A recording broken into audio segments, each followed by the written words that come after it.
Welcome to the world of glycolysis, the ultimate energy Kickstarter for your cells. Whether you are running a marathon or just thinking hard, glycolysis is working behind the scenes to power your body. Let's break down how this cellular energy factory works, step by step. First up is the energy investment phase. Think of it like starting a business. You need to invest a little before you can earn big. Here, glucose invests 2 ATP molecules to prepare for the journey ahead.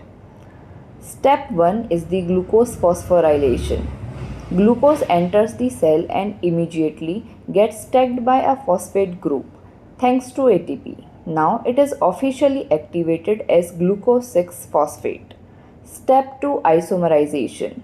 But glucose needs a makeover. It gets reshaped into fructose 6 phosphate like a key being cut to fit into the next step. Now we add another phosphate group, investing another ATP, we end up the fructose 1,6 bisphosphate, primed for some major action. Phase 2. Time for the big split.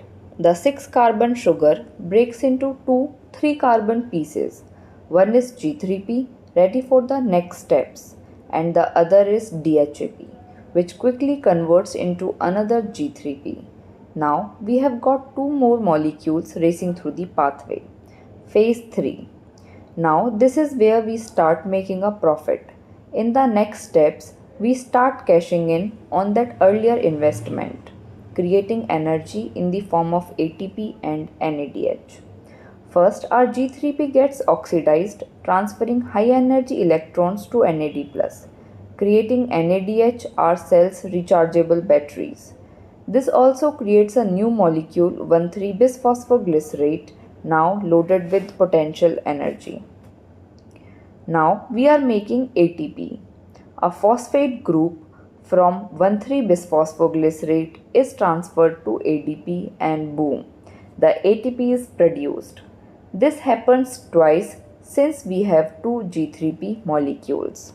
Finally, we are left with pyruvate, the star product of glycolysis. And on the way, we make two more ATPs, bringing our total to 4 ATPs. So what did we achieve? From one glucose molecule, glycolysis produces two pyruvate molecules, a net gain of 2 ATP since we invested 2 and made 4, and two high energy NADH molecules, ready for the next stages, the Krebs cycle. Fun fact: glycolysis happens in every living cell, from the smallest bacteria to the neurons in your brain.